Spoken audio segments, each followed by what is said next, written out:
You're listening to Retail Disrupted, a podcast that explores the latest industry developments and the trends that will shape how we shop in the future. I'm your host, Natalie Berg.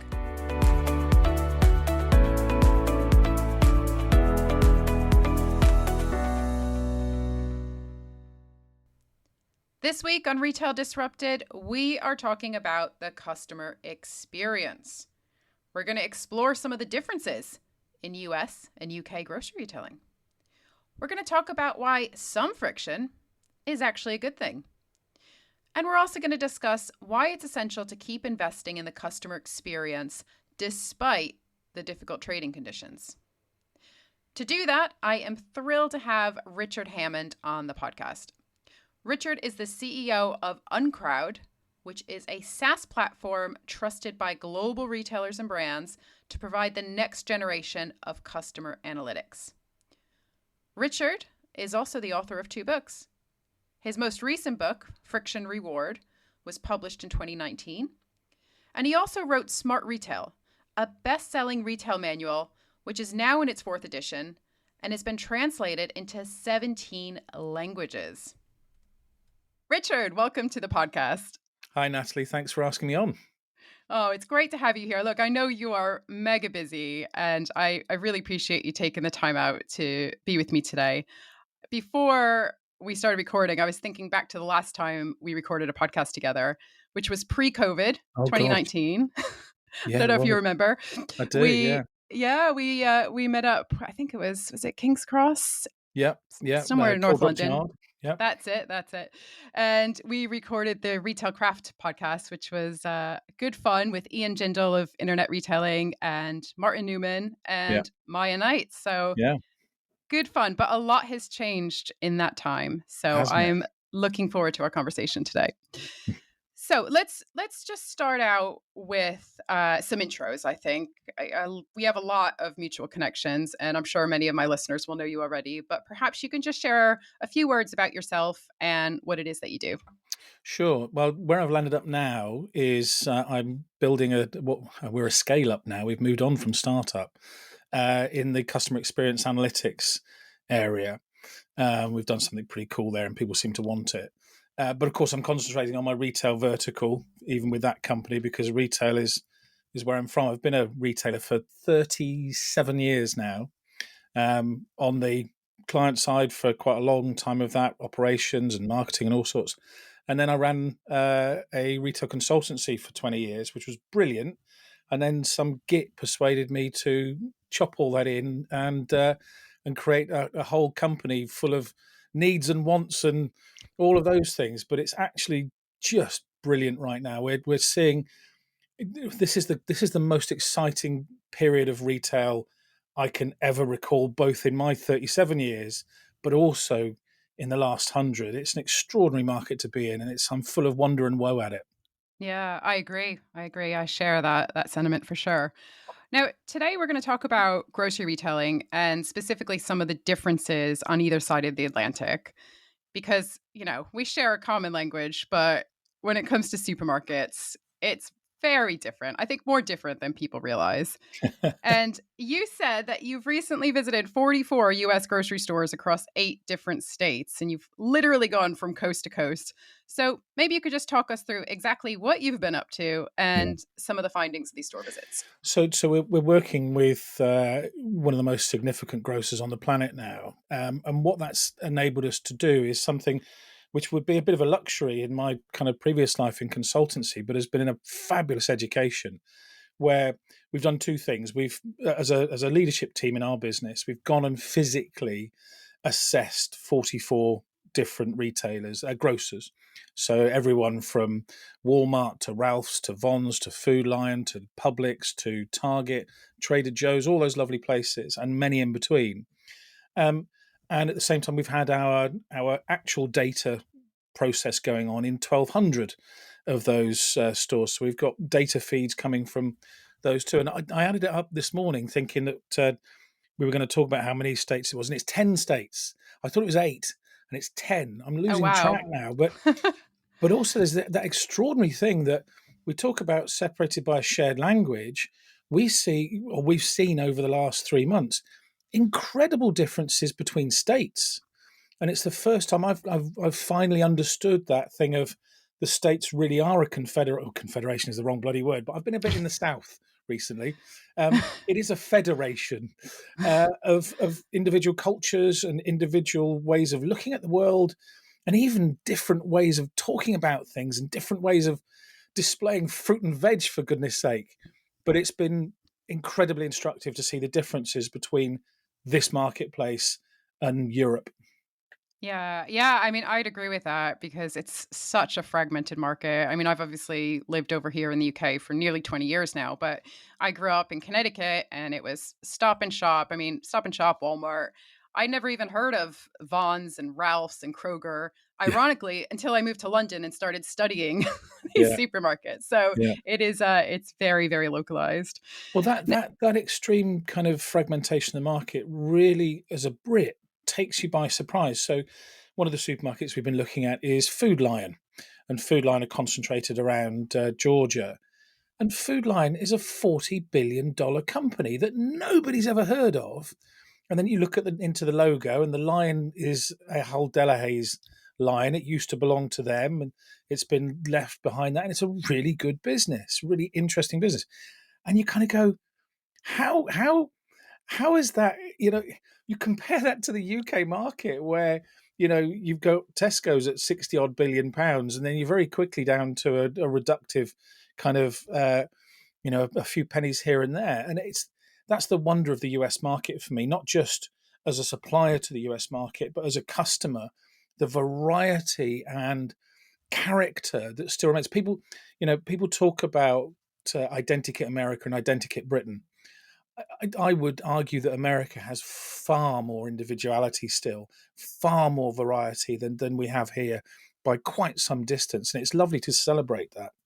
Mm, that's interesting. And I think having lived here for as long as I have, one of my first impressions when I first moved here a gazillion years ago was just how competitive the market was and how Yeah, innovative it was. Because, as you say, there are these big four supermarkets, plus now the discounters, which are major players in their own right. In fact, Aldi is number four. yeah, But because there's so much competition, because you've got such population density as well, yeah. where is 60 plus million people on a small island, it means that retailers have had to be innovative and keep competing with each other and raising the bar in terms of the customer experience. Whereas, I don't know, do you think without that competition in the US, I mean, don't get me wrong, there's competition. You've got Amazon moving into Yeah. grocery, you've got the Walmarts of the world, the Targets, and there's definitely competitive threats, but Yeah. it is different, isn't it? Yeah, and this has been one of the questions that we've been trying to resolve in this process generally is that on the one hand, you have, and there's a way I'd characterize the UK supermarkets, having now looked at them in so much detail in the light of another marketplace. You can suddenly see in the UK supermarkets that they've been driven by professional management for 50 years. I've got Jack Cohen's wonderful biography to the side of me here, Pilot High and Sell It Cheap, and really as soon as Jack's influence started to be overtaken by the Ian McLaurins and the geniuses like that at places like Tesco's, and the Sainsbury's family started to in themselves professionalize towards the end of their running of J Sainsbury's. You've seen those businesses become dominated by a focus on standards and efficiency and getting the right product on the right shelf at the right time with very little experimentation. Of course, the UK market is famous for new creators of foodstuffs, of particularly independent FMCG. How difficult it is to even be seen by a buyer for really good reasons in the UK. I mean, goodness me, and one of our team was the buyer of tea bags at Tesco's, at Tesco's Sainsbury's, one of the two. It's merge into one.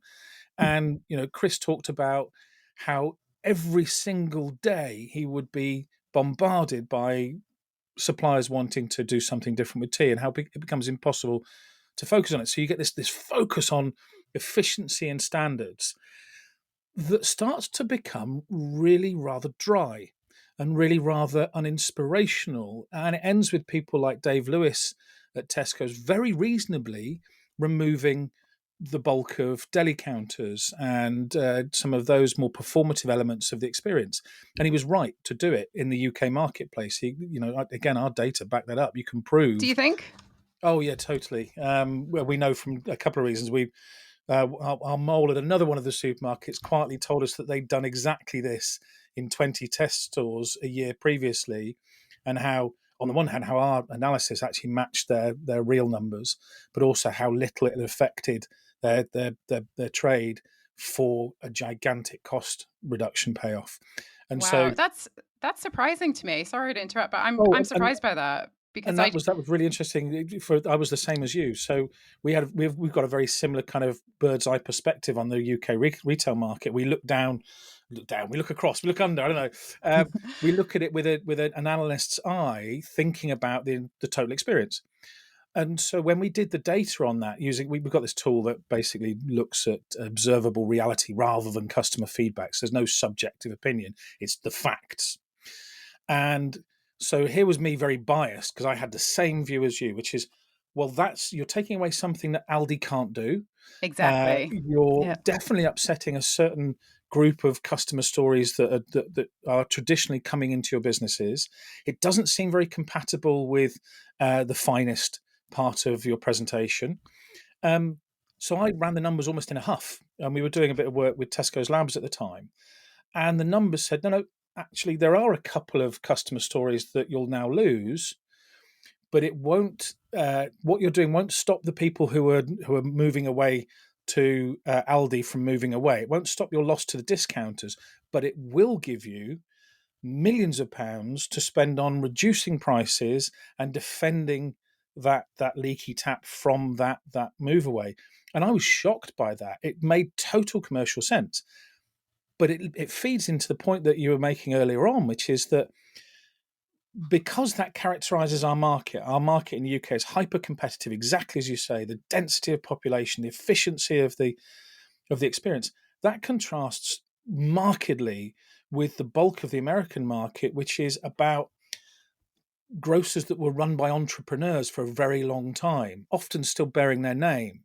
The Kroger company, for example, wears its heritage really deep in the way that it wants to give incredibly friendly and abundant and fresh experiences to people. The same thing with even retailers like Vons, which might have a slightly dour presentation. They're all about the communities they serve. They're all about being individual in their corner of California. Food Line too, we saw it there. But so you see these businesses that have been run by entrepreneurs, and they still wear that creativity and fun and depth of experience on their shoulders. They also benefit from this extraordinary thing, which was a big shock to me, that you'll never walk into an American grocery store that's busy. They just aren't, because there's so many of them, and land is so cheap, and the footprint is so big. Even though American grocery stores tend to have much narrower aisles, which is that was a mind blower for me. Clearly, somebody in the UK at some point has said an aisle is one trolley on one side, one trolley on the other side, and you can get a trolley down the middle. Every store we visited was two trolleys wide and no more. We actually have our data capture people doing. I'm doing a mime here on a podcast where they put their arms out, and if they can just about touch each side of the aisle with their fingers, that's a standard US aisle. Blew my mind. Um, Yeah, interesting. but the presentation is so much more creative and inventive. And then you start to look at the markets that they're serving, and those are markets where novelty and innovation are incredibly important. That's how you end up with a flavour that's called bold. For goodness' sake, what is bold? What am I eating if something is it's cheesy over here, and I've got paprika over here, and I've got bacon here, and I've got bold. The heck is that? But you can see that in the way those stores are presented. And the thing that I found most surprising is they're not like British grocery stores at all. They're like French stores. They feel like Carrefour. They feel like E. Mm. Leclerc. Smaller in terms of the navigable space, much bigger footprints, but full of wonder and creation and wonderfully presented, exciting new things, as well as all the dependables. Yeah, yeah, that's true because the French supermarkets are big on perishables and just that whole appearance of freshness, which I have to say I do miss. My British husband loves visiting my US family because it's the Yeah, only time he doesn't mind going grocery shopping because, as you say, it's always quiet. yeah, It's not like going incredible. to Sainsbury's, our local Sainsbury's at 6 o'clock on a Friday. Oh, so yeah, it is funny the differences, but I guess another thing to call out here is that British supermarkets, British retailers generally haven't had much luck in cracking the US Mm, market. And Tesco's Fresh and Easy flop was probably the most well documented. yeah, I remember visiting Fresh and Easy when it first launched, and I just I didn't get it as an American shopper, as a retail analyst, as someone who's lived in the UK for as long as I have. I just thought Americans aren't going to get this. It's yeah. clinical. There's way too much self checkout for the time. Maybe that would work now as we're all kind of getting more comfortable with automation. And the packaged fruit and vegetables, which make total sense here in the UK. I Yeah. mean, Americans just like to pick up their fruit and veg and test it out before they buy it. So there were so Yeah. many things, and we don't need to pick on Tesco too much, but I'm just curious to get your thoughts. Why do you think British supermarkets haven't been able to crack the US market? Well, there's a couple of interesting things. While we were over there this last time, I visited a British pal who's very senior at Home Depot, and I'm saying it right, Depot, and I Well want to say done, well depot done. constantly. But he told me no, say depot, or else people will start staring at us in the canteen.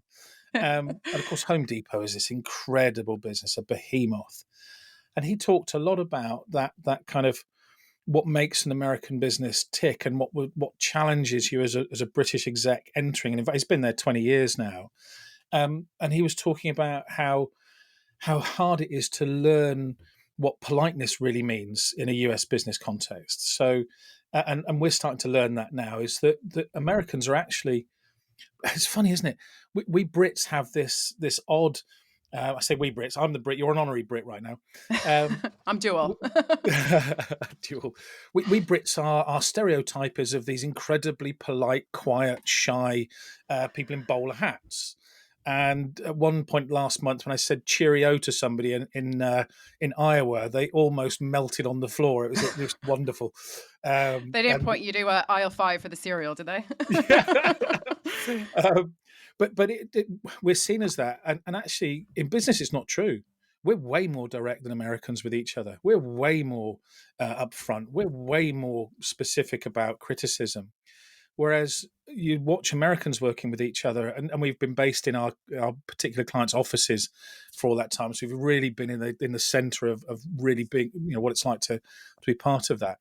Um, and you'll see people not say, I think that's wrong. You'll say, I think that's fabulous. What I'd like to do to build on that is now say the exact opposite of the thing you've just said, um, which is wonderful. But what it does is it means that Brits that go into that American marketplace and try to transplant the British culture directly and immediately into it will always fail, because you have to have a respect for the way that those people do business, and it differs. California, it's a bit different again. New York, it's very different. New York is like its own country in terms of Mm. culture and working practices. But we saw this with a British business that are doing very well in the US at the moment, JD Sports. And one of the things JD Sports have done with the businesses that they've bought and worked with there is they haven't thrown out the existing management. They haven't thrown out the entrepreneurs. They haven't given people a payoff and a goodbye. They've worked with them. They've given them a share of that new business so that people are still directly involved in it. And they've said, look, we know athleisure. We know the UK. We're learning really a lot about Europe. We're discovering things about other marketplaces. But you're the experts here. We want you to be part of leading the guidance for how we do it in this place. And it's been written about, so we're not giving anything away. Tesco's came into that marketplace and essentially said, we know better. And Mm. they didn't, and we don't. You have to Mm. listen. You have to watch the local market and understand it and integrate yourself with it. And I think that was, again, I think what that was down to is because we are so much better in the UK grocery market at standards and execution, we think that's what's most important. It really isn't. You can see it isn't, and our data is proving that it's not. Anyway, it's a separate thing. We've done 1 million observation points in that marketplace over the last quarter, and it tells a story of delight and excitement and discovery. But here's the thing that you mentioned right at the beginning that's so interesting for me is, and yet Amazon as an online retailer, the physical iteration is slightly different. The physical iteration of Amazon is really quite nice in terms of experience and discovery and all those things. But the online experience of food shopping at Amazon is about as crappy as it gets. And a shock for me was, I love Aldi. I think Aldi's a brilliant business, and I love it in the UK. We shop it all the time. Their meat is amazing. Their detergent is low cost and easy to buy. All that lovely stuff. And I was almost shocked that it's exactly the same format in the US. You know, that it's just the footprint, Mm. everything. And on the face of it, you walk out of a Kroger or a Publix or a Whole Foods, and you walk into an Aldi, and you go, "This is horrible. This is just horrible." And yet it's working fabulously well. And so there's a question to be resolved about why a an efficiency dominated business that's all about turning that efficiency into lower prices is able to operate so effectively in that market. And it's not just the inflation crisis Mm. in the US, because it's been doing this now for a number of years. And of course, Amazon is, your history with Amazon, is it? I always forget how old the bloody thing is, but it's been selling food now for plenty of years, and doing so at an extremely high level of success. So there's a question to be answered there. And I don't know the answer to this yet. And it's one of the intriguing things that we're going to hunt down over the Mm. next 6 months with our clients there is just why are those hyper efficiency, low price, easy shop experiences capturing such a big share of the marketplace? Do you think it's because I think in grocery retailing, it comes down to value or convenience, sometimes both, right? But Aldi does value pretty much better than anyone. Amazon does convenience pretty much better than anyone. And also, when you think about value retailers becoming more convenient, as in adding more products to their assortment, which Aldi and Lidl have done in recent years, and also physically becoming more convenient with better locations, more self checkouts, kind of while Yeah. the likes of Sainsbury's and the big supermarkets are taking cost out of the business by closing counters, you've got Aldi actually adding a little bit of cost in because they're recognizing actually this is a good opportunity to acquire new customers. So Yeah. I don't know. There's a lot going on there. I think it's interesting. It's going to be fascinating to unpack it. I mean, one of the things that we were wondering, and I don't know if this is right, but again, when you start to spend a bit more time there, you suddenly go, oh, there's no convenience stores here.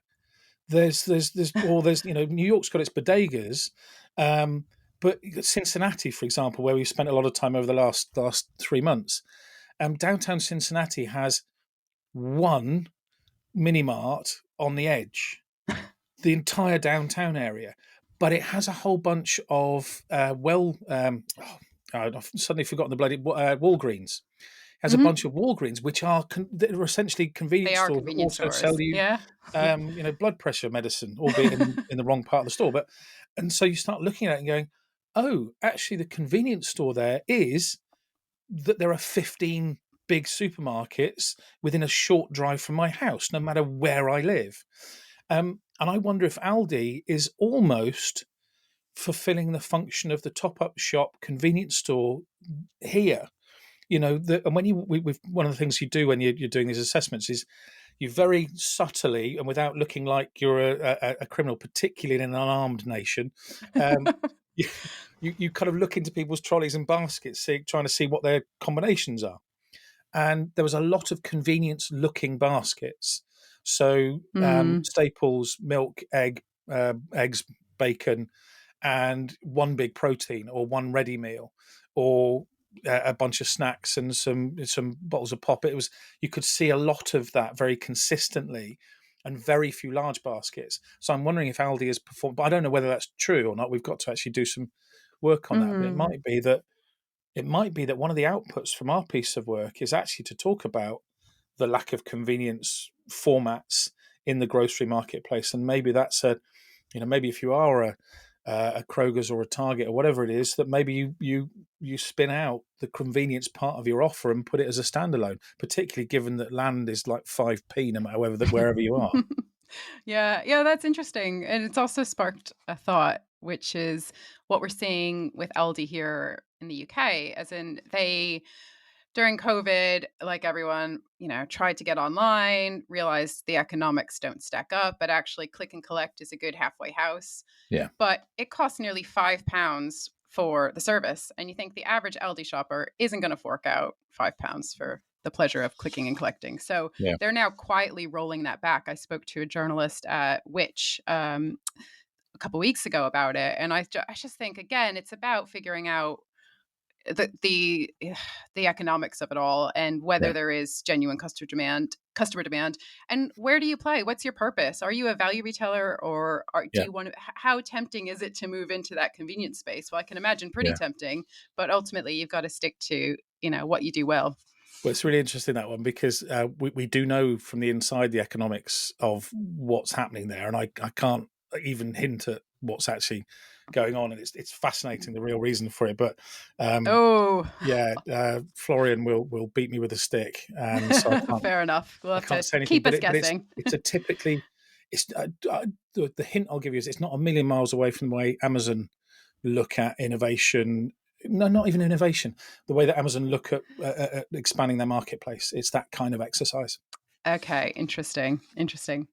Okay, just to switch gears a little bit, I think a lot of retailers right now are in firefighting mode. And I mean, they have been for a while, right? Because you've got disruption coming from all angles.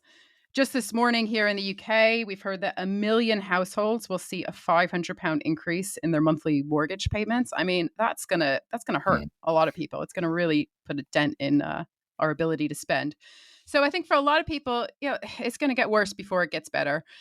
And as much as retailers like to say that the customer experience is critical to their success, the reality is that for some, this is going to get put to the back burner as things get tough and they continue to try to put out these fires. So, what's your take on this, Richard? What do you think the risk is of deprioritizing customer experience in this Yeah, climate?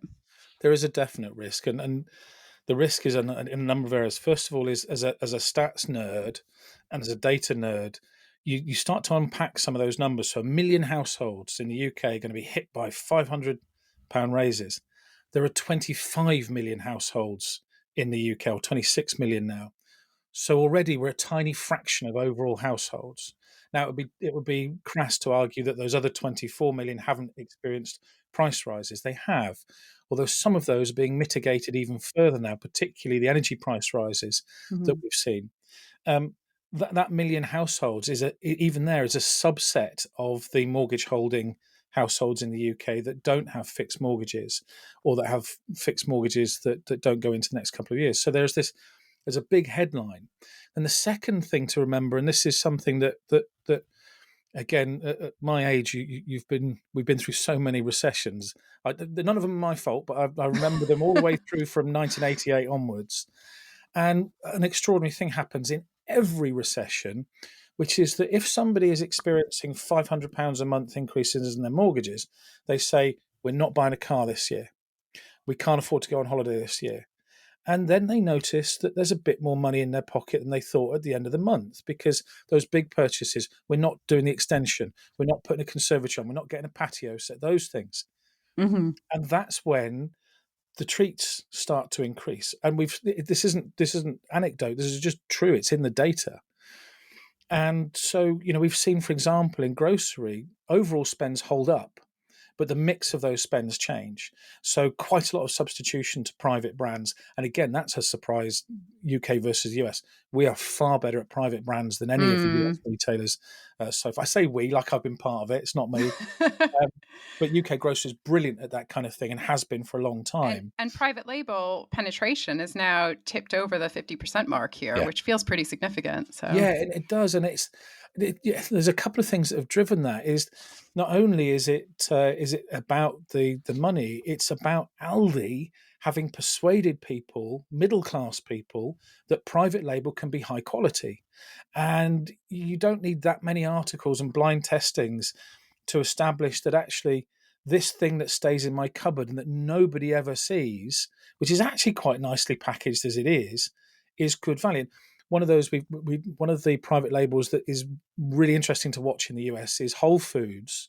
Their Whole Foods 365 private label, fabulous value, really, really competitively priced. And we've done a price assessment across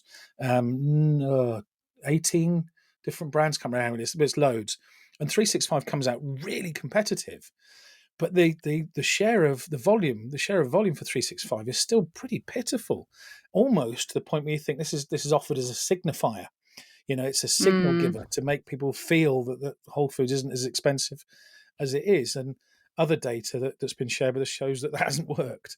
But that's a thing over time. So yeah, people have been switching baskets. To answer your question directly, people are switching baskets. They're changing the structure within them, but we're seeing basics go to private label, and the treat items become more prevalent. And it's fascinating to see how the difference between the storytelling around our economy and the reality of the economy for those of us who live it. And I'm lucky to come from a family where we are of extremes. My father came from fallen wealth, so he didn't have any bloody money when he married mum, but he came from officers and all that kind of stuff.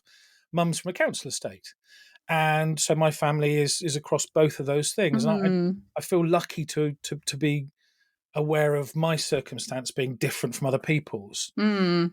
because I'm directly within my family. And I think I think the danger we have, and we as retail experts, and I know a lot of your listeners are like us too.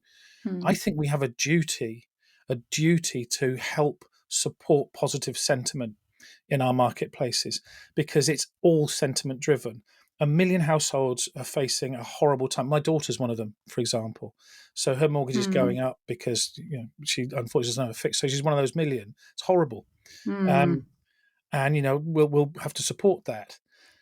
But there are 24 million other households who are not facing this, who've seen their fuel bills start to come down. Mm. They've And their seen their food wages bills will come down too, as well, Yeah, in the not too distant future. So there are yeah, some silver linings here. It's not all doom and gloom, but absolutely. It's the reality of life, I think, is what we are very good at as retailers, is understanding the reality of life. Because even if our sales slip 0.5% or 1% or 2%, we are still processing billions of mm, pounds every day as an industry. yeah, yeah, absolutely. So I just want to finish on something you love talking about, Richard, which is friction versus reward. I know you talk about this a lot, and let's see.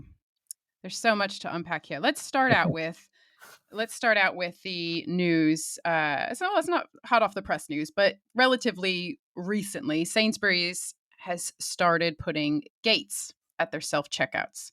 So Yeah, now shoppers actually have to scan their receipt to exit. We know that shrink is a huge problem with self checkouts, and especially in the current climate. yeah, This has caused a ton of outrage. Shoppers hate this. yeah, And I think, kind of bigger picture, sometimes when retailers attempt to kill friction, they end up adding more friction. So I'm just yeah, thinking, we'll come back to the Sainsbury's example, but I'm thinking Amazon with their turnstiles at the entrance of their checkout free stores. yeah, That's caused a lot of friction. It's been a literal and metaphorical barrier for a lot of shoppers who are trying to figure out, how do I get into the store? Do I have to download the Amazon app? Where do I yeah, tap it? And they've been trying to get around this in various ways, one of which is, oh, why don't you just scan your palm? Everyone has a hand, right? More or less. yeah, So it's interesting to see, as retailers look to redefine the physical store experience, look to automate the checkout experience and strip checkouts out in some cases. Um, it's a delicate balance, though. So I'm curious to get your views. How can retailers balance the need to provide a good frictionless experience for the vast majority of those honest shoppers yeah. while still making sure that they've got measures in place to deter theft? Yeah, there's a couple of things around that. The first is that you need to be cognizant that friction is okay if it's balanced by Mm, reward, and that's the whole learning for me, is that a lot of our traditional kind of customer experience measurement tools have been based on feedback. And feedback, it has all sorts of problems, which we won't go into now because it's far too big a subject. But one of the very simple ones is that it's very good at identifying what look like pain points. So it's very good at identifying gripes and moans, but it's not very good at telling you whether those gripes and moans will make somebody shop elsewhere. And the whole point of insight is to be able to understand that, really. And so we don't know right now whether or not those added frictions are likely to cause somebody to change their behaviors. So there's an element of rolling the dice in that, although, again, tools like ours, and I'm sure there are other ways to can measure exactly that impact. But to think about the effect on customers in general. So I discovered this thing at Sainsbury's in Kidlington, which is where friction reward theory was born, over putting £1 in a trolley. But that's a story for another day. I was in the other day, and we're actually I was doing an assessment shop as part of a research project, and I bought 4 pork loins and a bottle of champagne, which is not a typical basket. And of course, I expected the guy to have to go and take the top off the bottle of fizz for me, because you can't just walk out with that, and that's accepted. We've got used to that, and he did that. It was great. And then I'm trying to work out how to get out of the self checkout at that stage. And I saw a barrier with an arrow on it, so I thought, well, I'm pushing it, and an alarm's going off, and I thought, I'm not going to push it anymore because I'm British and I don't want to make a scene. So I went back into the area, moved it. It was a customer walking past on the freedom side of it, not in jail like me. On the freedom side, he shouted over, "Oh mate, you've got to do your thing with your receipt now to get out." And I was, me? Oh right, okay. And I went over and did the receipt, and I just thought, so I'm sure experiences like that. It's not just because I'm getting on. Experiences like that will have been repeated up and down the country.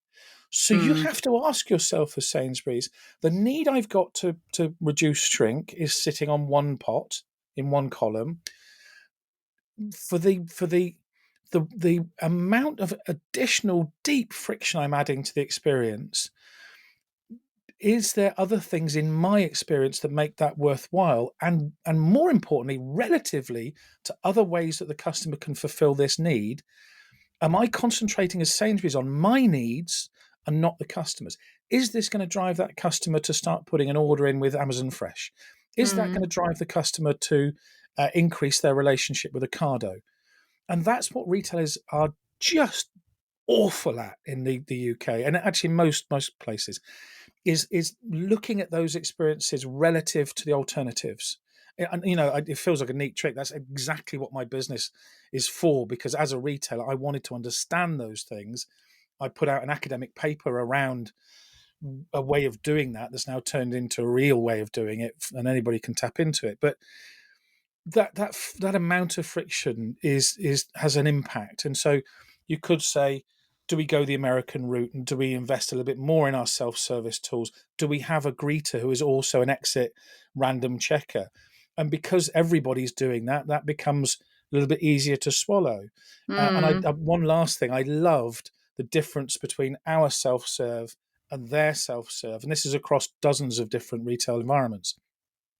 We've settled in the UK on essentially you using an electronic policeman who will scream thief at you if you innocently get it wrong. And unexpected, bagging out, oh my goodness me, what have I done? Have I piled things up wrongly? And I'm trying to do it. And there's cameras kind of watching you as well as you're scanning, and and other people next to you tutting, and the people in the queue behind you starting to get rebellious. Well, the US versions, and I love this, they are filming you. There's a camera on you. There's often a video of you live in the corner, which has a psychological impact that's pretty direct. It says, people can see me do this. And if you put something into your bag that you haven't registered, and for me it was a set of chopsticks the first time I did it, the free chopsticks with the sushi. I put that into the thing, and then it doesn't shout at you. A video comes up. It stops you doing anything. A video comes up, shows you what you just did, and said, did you mean to do that? And I love that subtle difference. It's not saying, you're a villain, how dare you defraud me in my store. It's saying, oh, you might have made a little mistake there. I'm sure you didn't mean to. Do you want to rethink that set of chopsticks? But they also have often live security guards who are not dicks about it, who are friendly and positive and helpful. And in some of these investigations, I took my kids, and the number of places you go to where you would just get the security teams being part of the family feel of it, the friendly vibe, was quite extraordinary. Although we did also visit a couple of stores in scary parts of Atlanta, in which I was almost terrified. But then you've got to do your job, haven't you? That's what we're here for. You've got to take the rough and the smooth. But I mean, on the flip side of that, one of the other things we did see in the US is how much extra security there is on products in aisle. So although Okay. you have lock boxes in the UK, I mean, again, that's Sainsbury's example. In the pharmacy area, the expensive pharmaceuticals are in lock boxes, and the perfumes and things are in lock boxes. There, and this it's hard not to cry about it. Female sanitary products, baby's milk, the stuff of everyday life is what's being locked down because people are Wow. desperate. That's sad. And that desperation is what's driving people to steal those things. And that, I don't want to end on a downer, because how sad would that be? But I think the last thing that's worth saying is, in defense of all retailers, UK, US, everywhere, one of the reasons we're having to increase our security, and one of the reasons we're having to do things which are very high friction like that, is particularly in the UK, successive governments have seen shoplifting as a minor crime, as not terribly important. As if it's under £200, let's not even prosecute. Let's just make that a thing, and let's just and it's not a victimless crime. There are tens of thousands of people who depend their livelihood on retail. They work in that. That's where their source of self-respect comes from. That's where their source of fulfillment and achievement comes from. They're being directly stolen from when we create an environment that says it's fine to do that. So I want to finish on that defense of our marketplace. It needs to be an integrated thing. Yeah, absolutely. Well, lots of food for thought there, Richard. Thank you so much for joining me on the podcast. It's been a pleasure to chat with you, as always, and hopefully I can convince you to come back on sometime. Brilliant. Really enjoyed it, and thank you for having me. Much appreciated.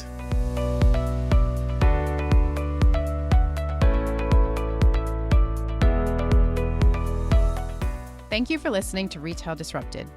If you enjoyed this episode and would like to support the podcast, please leave a rating or review or share it with others. It really makes a difference.